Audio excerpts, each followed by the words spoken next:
여기 검은 옷의 암살자들, 검정색의 유령 등으로 불리며 일제와 그 앞잡이들에게 극한의 공포를 선사했던 항일 독립단체가 있습니다. 설경구, 이한희, 박소담 등이 출연해 화제가 되었던 영화 유령의 모티브가 된 이 단체는 바로 흑색공포단입니다. 1931년 거물 독립운동가였던 우당 이회영, 백정기 등을 중심으로 조직된 흑색공포단은 일제의 핵심 시설 파괴, 요인 암살, 친일파와 밀정 숙청을 목표로 하는 비밀결사단체였습니다. 이들은 중국 푸젠성의 일본 영사관을 폭파하면서 의열투쟁의 신호탄을 울렸고 우당 이회영을 밀고의 죽음에 이르게 한 밀정 연충열과 이규서, 친일파로 변절한 옥관빈 형제를 처단하죠. 이러한 활동들로 인해 흑색공포단은 일제와 그 앞잡이들에게 언제 어디서 어떻게 처단당할지 모른다는 극한의 공포를 선사하게 됩니다.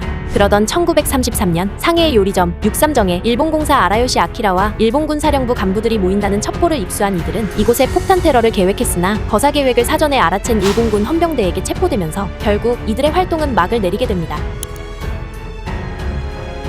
여기 을사오적을 처단하기 위해 조직된 비밀결사 암살단이 있습니다. 1907년에 결성된 이 단체는 을사늑약 체결에 찬성했던 5명의 매국노 이완용, 이근택, 이지용, 박재순, 권중현을 암살할 목적으로 독립운동가 나철과 동지들이 결성한 조직입니다. 당시 을사오적은 일본의 비호 아래에 있는 최고 권력자들이었고 그들의 암살을 시도한다는 건 성공하든 실패하든 자신의 목숨 역시 잃을 수 있다는 것을 누구보다 잘 알고 있었습니다. 그러나 이들은 한치의 망설임도 없이 조직에 합류할 것을 결정하죠. 조직이 결성된 직후 이들은 을사오적의 암살을 예고하는 포고문 및 취지서를 작성해 처단의 정당성을 알렸고 1907년 3월 25일 거사가 시작됩니다. 이들은 총 6개 조로 나뉘어 각각 자신들이 맡은 을사오적 임무를 저격하기로 했죠. 그러나 이상하게도 거사 당일 갑자기 강화된 일본군의 경비로 인해 단 한 개 조만 국 내부로 잠입할 수 있었고 해당 조가 맡았던 암살 대상은 을사늑약 당시 농상공부 대신이었던 권중현이었습니다.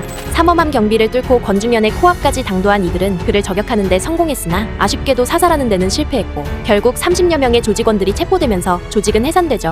그렇게 조국을 팔아먹은 자들을 처단하기 위해 자신의 목숨까지 걸었던 우리가 반드시 기억해야 할 이 조직의 이름은 독립운동단체 자신회입니다.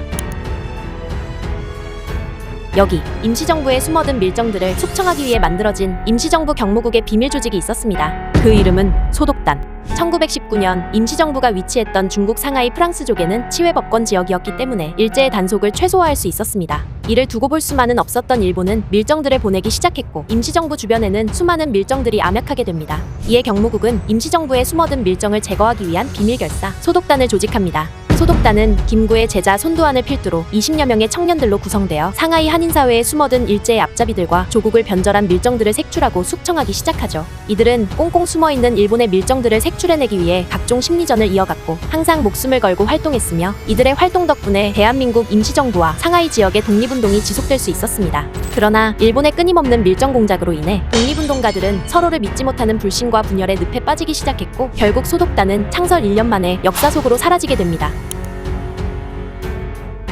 여기 독립군에 숨어든 악질 밀정들을 처단하기 위해 만들어진 비밀 조직이 있었습니다. 그 이름은 다물단. 다물단은 상하이에서 독립운동을 전개하던 거물 독립운동가 우당 이회영의 아들이자 광복회장 이종찬의 부친인 이규학을 중심으로 경상북도 출신의 청년 독립운동가들이 주축이 되어 만들어진 비밀결사단체입니다.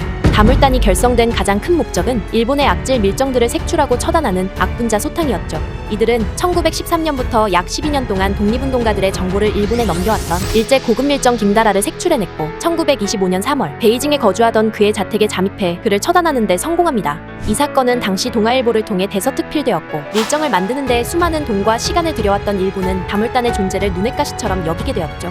결국 같은 해 5월 경북 지역에서 군자금을 모집하던 다물단 단원이 일본 경찰에게 꼬리를 잡혔고 이후 조직의 핵심 인사들까지 함께 체포되면서 1928년에서 1929년경 다물단은 결국 해체됩니다.